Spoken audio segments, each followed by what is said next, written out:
Assalamualaikum warahmatullahi wabarakatuh.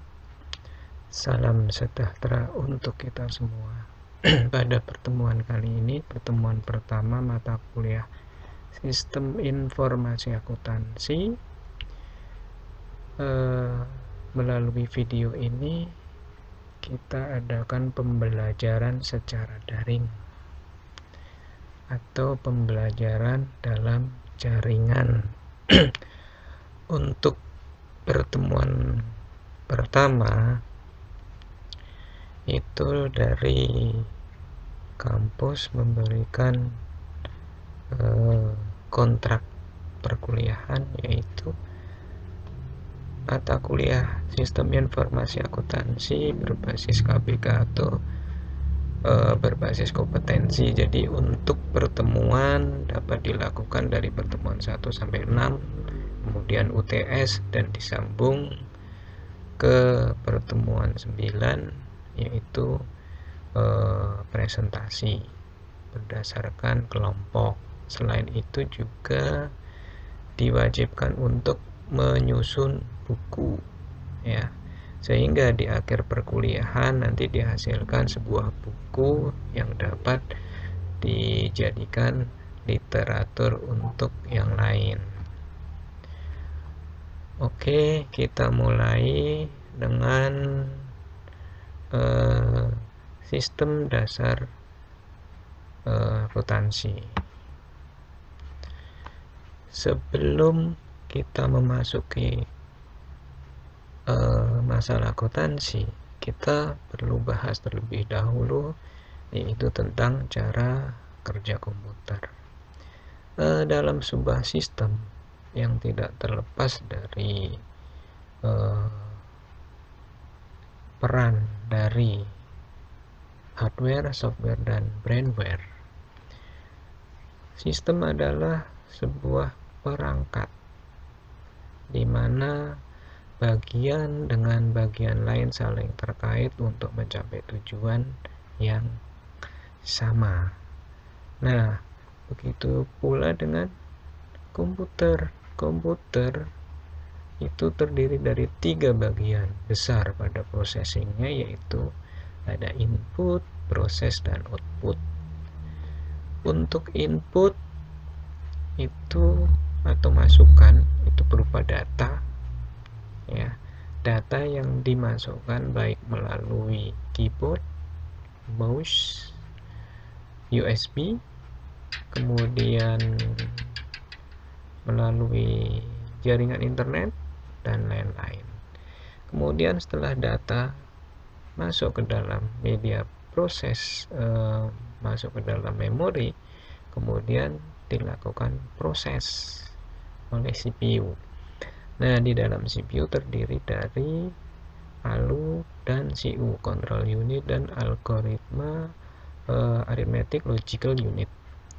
Nah, pada saat proses, hasil dari sebuah proses tersebut disimpan ke dalam memori, di mana memori terdapat 2 bagian. Pertama adalah primary storage yang terdiri dari RAM, ROM, dan EPROM, dan memori kedua atau secondary storage yang dapat berupa DVD, hard disk, USB, dan flash disk. Kemudian dari hasil proses nanti dapat dihasilkan sebuah output. Nah, output itu dapat berupa hard copy maupun soft file ataupun data yang tersimpan di dalam media penyimpanan. Demikian cara kerja komputer. Oke, kita akan sambung ke bagian berikutnya adalah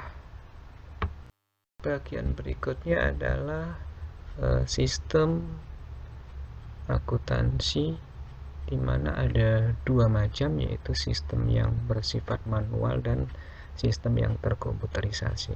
Mari kita lihat sistem yang manual.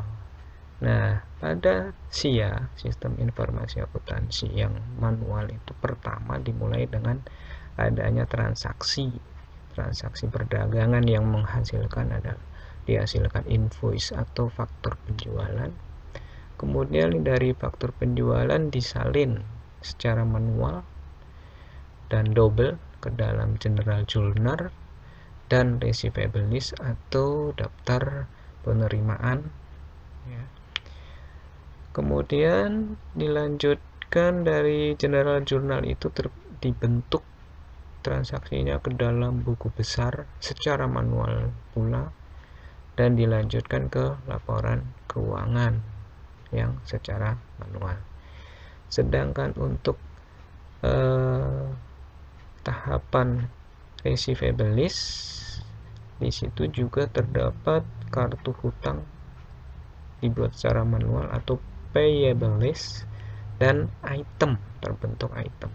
Jadi saat transaksi akan terbentuk beberapa bagian besar, dan nanti item kartu stok barang ini akan selalu terupdate, di mana dihitung sisa item barang yang ada, kemudian pendapatannya berapa, dan misalnya ada pengeluarannya berapa.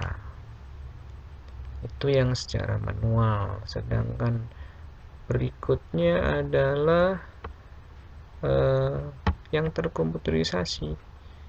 Nah, untuk yang terkomputerisasi, sumber data sama, yaitu diperoleh dari transaksi perdagangan, di mana nanti diinput ke dalam sistem yang terkomputerisasi, maka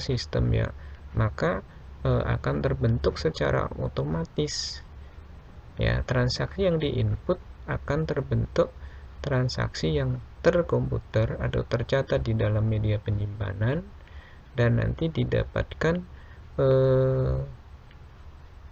bentuk piutang yang terbentuk secara otomatis. Kemudian ada juga HPP, tercatat HPP, ya. Ada juga kartu stok yang semuanya serba otomatis, dan laporan kas serta bank. Nah, untuk langkah berikutnya, dari yang serba otomatis tersebut terbentuk pula buku besar,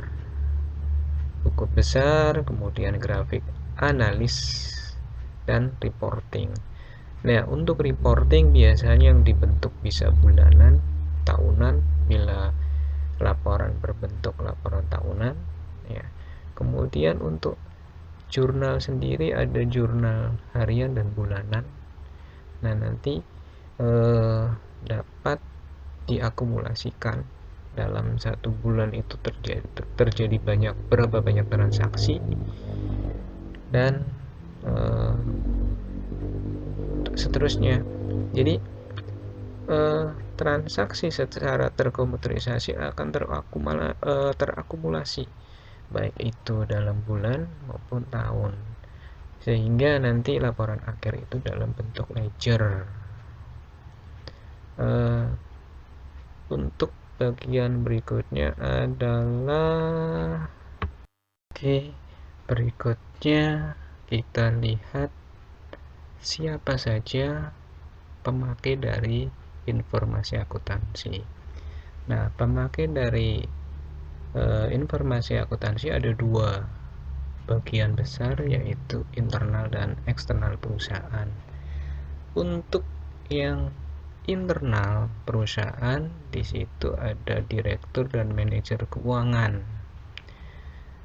Untuk direktur dan manajer keuangan, dengan adanya reporting dari hasil akhir sebuah transaksi dalam perusahaan, maka akan dapat dipantau bagaimana kemampuan perusahaan dalam melunasi utang, baik itu kepada bank maupun kepada supplier, dengan tepat waktu atau tidak. Nah, sebab di dalam transaksi akan tergambar adanya laba dan rugi. Kemudian juga ada informasi tentang besaran kas yang tersedia di dalam perusahaan tersebut. Kemudian untuk manfaat untuk direktur operasional dan manajer pemasaran, itu yang dilihat adalah efektivitas dari distribusi produk atau barang yang dihasilkan. Kemudian dilihat bagaimana pemasarannya dan informasi akuntansinya, besar tren penjualannya, maju atau turun, sehingga dapat diprediksi ke depan. Dan untuk manajer serta supervisor produksi itu sangat bermanfaat untuk menentukan besaran harga pokok produksi, kemudian dapat sehingga diperoleh proyeksi harga penjualan per unit, sebab dari produksi yang dikeluarkan maka akan diperoleh harga akhir untuk sesi penjualan. Nah, itu manfaat dari sisi internal. Dan manfaat berikutnya adalah dari sisi eksternal.